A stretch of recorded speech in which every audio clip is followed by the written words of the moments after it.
And good afternoon, everyone. Boy, I am really impressed by the talk so far. I love the energy and I love these great ideas. My talk is about you, Gen Z students, and something that I think you guys are passionate about because two of you, Lisa and Leah, have talked about already, your mental health. Plant the seed, level up your mental health. So let's do a quick survey.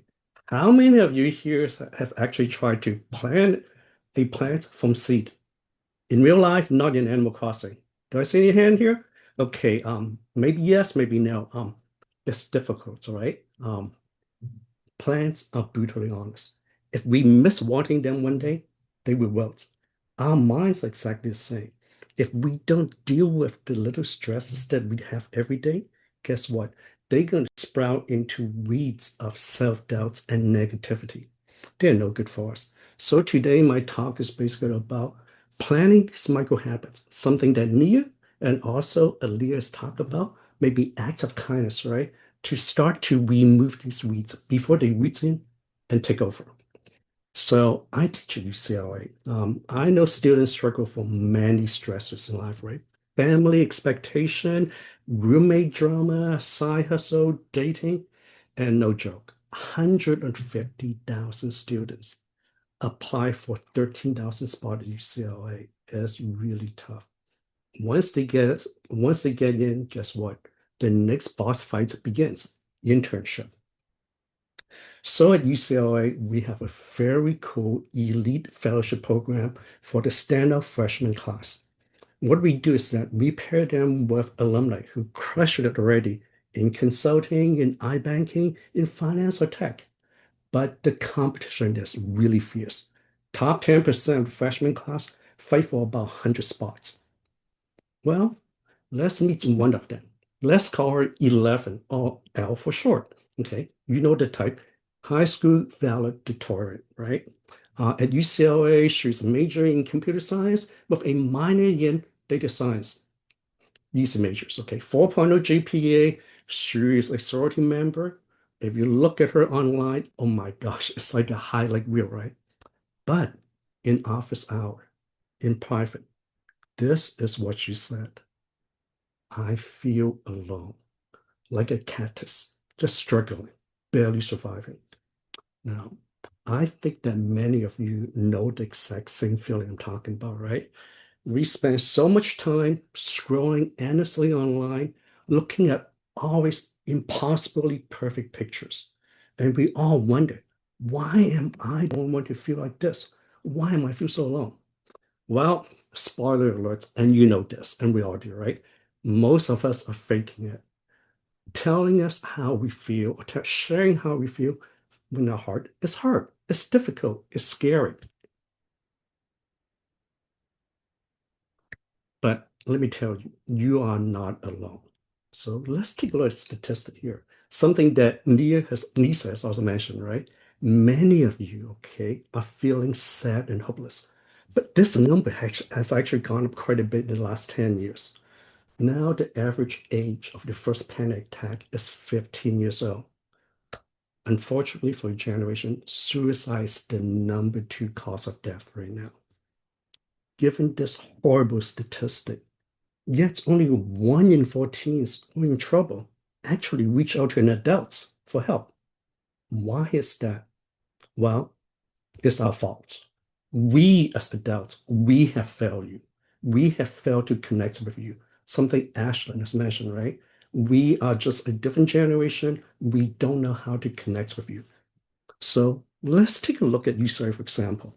Okay, it's a great school, right? By the way, anyone you're planning to apply to UCLA, it's a great school. Beautiful, it's been around for a long time. It's the number one ranked public university in the country.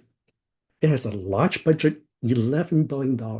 You would think that an education powerhouse like UCLA would have student mental health locked in and figured out. They have a long time to do it, right? And have the money to do it. Boy, not even close. This is actually where you go for counseling service in the sub-basement level. No windows, terrible lighting, clinical, it's just downright depressing. When you walk in, instead of someone greeting you saying, Oh my gosh, you are so brave to reach out. How can we help you? They give you this. Basically, they want to check your student eligibility. This is a classic example of basically bureaucracy and red tape before wellness. In many high school, it's only better, right? And you've probably seen this before. The approach is basically take a pamphlet out of the box outside the guidance counselor office, and you are on your own. Like Ashley said, that this is a very old generation approach, and it doesn't work. We have to reimagine, we have to figure out a new way. If we are serious about Gen Z mental health prevention, this is what we have to do. It has to be a process, delivery, a product built by Gen Z for Gen Z. Just like what Aaliyah, what Nice is doing. And here's my team. Agency is going to beat empathy.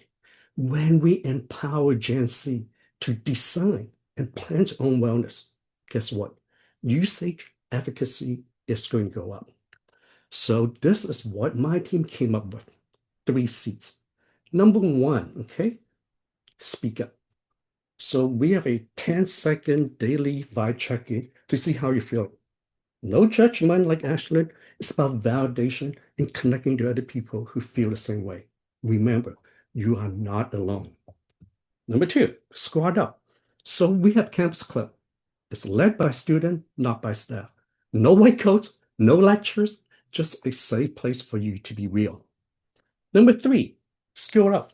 So we turn clinically proven therapy techniques into basically TikTok style mini challenges. Okay, so we challenge you to do a gratitude DM. We challenge you to take a 5-second breath before you go on doom scrolling. And if you're up for it, we challenge you for a digital timeout for 60 minutes. Okay. Um, Look, by the way, so we are a nonprofit, so which means that everything we offer is free. We don't charge a subscription, and also we don't do advertising. We don't sell anything to advertiser because we believe in privacy. Your mental health is your privacy. We want to protect it. So we ran this trifecta at UCLA, USC, and two Los Angeles high school. Results were stunning, okay? So students reported drop of daily stress level by 30% in just 8 weeks. That's pretty good, right? But listen, good is not our finish line, okay? We have to do better. We want to do better. So this year, we want to expand from 4 campuses into 15 campuses. Next year, 200 campuses in the West Coast. And this is what we need your help in, okay? Student, okay? Help start a Say It club in your campus. We will send you the kit. We'll send you the seats, literally, to help you get started. Or even better yet, come join us, right? Be part of product team. Leah, Lisa, we would love to have your brain power to help us become smarter and better in our products. So think about it. So if there are any parents or educators out there, let me share a tip. Instead of asking the student or your kids, hey, how's your day? How's school? Try this. What's the color of your mood today? And then listen, don't lecture. If there are any policymakers out there, any brand managers out there, please support prevention, not just only crisis hotline, right? This is cheaper, better, it's kinder. Think about it. If we focus on crisis, kind of like trying to water a plant, save the plant after it turned brown, it doesn't work most of the time, and it's more expensive. Now, remember what we said about the 11? So she's now part of our team, okay? Instead of being the cactus, she's blossoming.